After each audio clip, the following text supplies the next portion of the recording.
Mr. Finkelstein, you spoke about the impact on the internationally, the enthusiasm Gaza has created.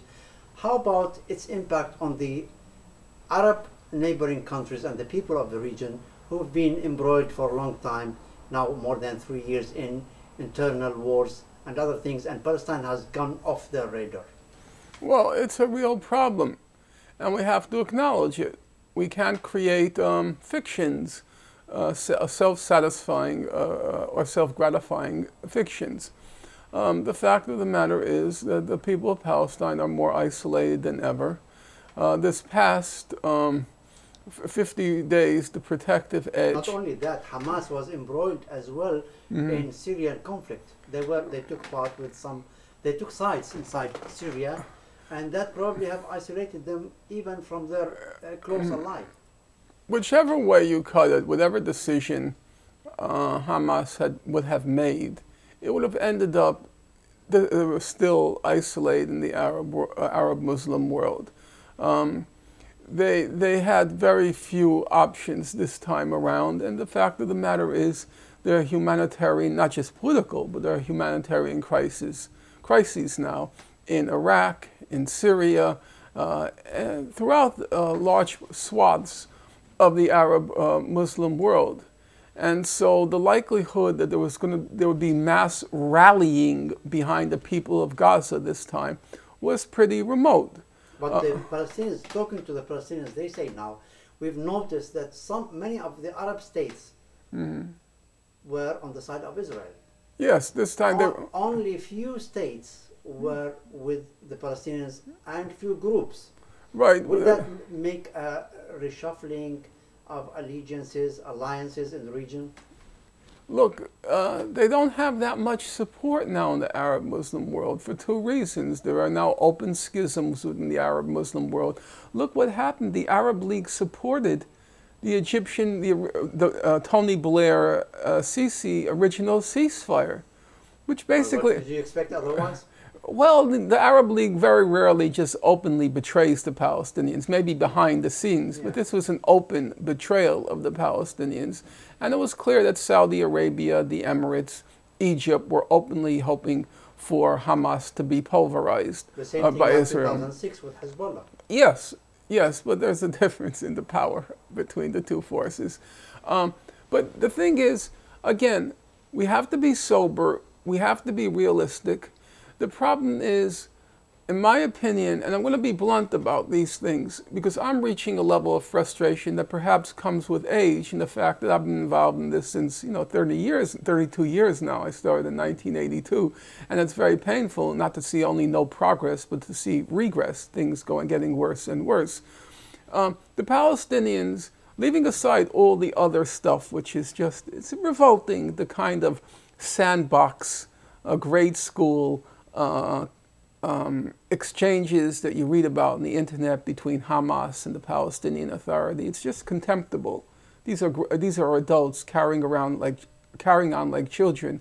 You said this, I said that. You did this, I said that. You're talking about Khalid Mish'al's argument with Mr. Mahmoud Abbas. The transcript of which was, this is. Okay, I don't want to be too old-fashioned, but it's very hard for me to imagine Vladimir Ilyich Lenin and Leon Trotsky having exchanges like this, Yeah, but wait. The problem with the Palestinians, one of the problems, there are many, one of the problems is they don't take advantage of their assets. As I said, one big asset they have is the indomitable will of the people of Gaza. A second big asset they have is the huge solidarity movement, which no other cause in the world even remotely compares to. A third... Some talk about the legal argument and the legal arena. Yeah, I'll get to that in a half moment.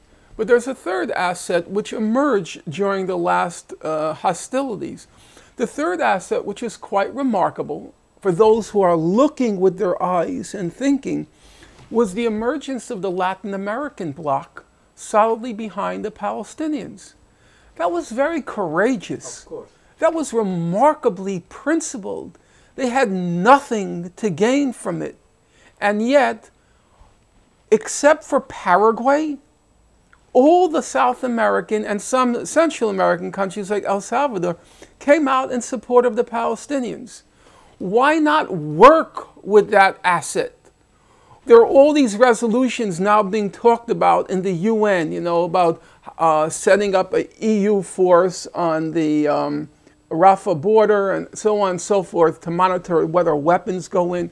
Why not work with that Latin American bloc and have them put forth a resolution that's supporting the Palestinians? Why are you only working with the Americans? You are assuming that Arab states are independent. I'm talking about the Palestinians. Why is the Palestinian leadership, where does it go? It either goes to Qatar or Turkey or the EU or the US. But here you have a Latin American bloc which showed courage, which showed backbone, which showed principle. And you don't do anything with it. Some would say they need salaries at the end of the month. Who? The civil servants in Gaza, yeah, but you have a chance to put forth an alternative resolution. I mean, UN resolution. Let them work with them. Take advantage of that asset. They don't take advantage of anything. Hamas, all it does is talks about armed struggle. Armed struggle. Palestinian Authority, all it talks about is begging the US and begging the EU for something. And all the assets they have, the people, the Solidarity Movement, now the Latin American bloc, it's all squandered. They deserve what they got. Not the people, but the leadership. They never extract any political gains, notwithstanding the fact, notwithstanding the fact that for all the self-pity that they carry on with, oh, we're so isolated, nobody cares about us. That's just nonsense. Okay, how about they have a much better cards to play with than most struggles in the world, because most struggles in the world neither you nor I have even heard of.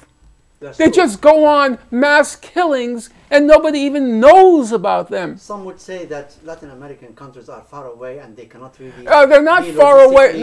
That's not... You'd be very surprised. Wait, Nizar. Nizar. How about do you know who was originally responsible for UN Resolution 242? Are you aware? It's an interesting history. There were two blocs. There was the Latin American bloc and what was called the Afro-Asian bloc, the non-aligned bloc.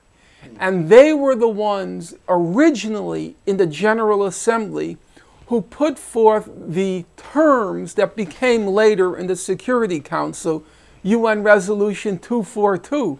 It was, I've documented it, and if at some point you'd like to read it, I'll show you. It was the Latin American bloc. You say they're far away, but you know what? Little countries like Ecuador are now capable of asserting themselves. Remember, Ecuador, little Ecuador far away showed the courage to give asylum to Julian Assange. Yes. They have courage. Of course. Do something with it. Do something with it. When the whole world turned Assange into a pariah, Ecuador showed the courage.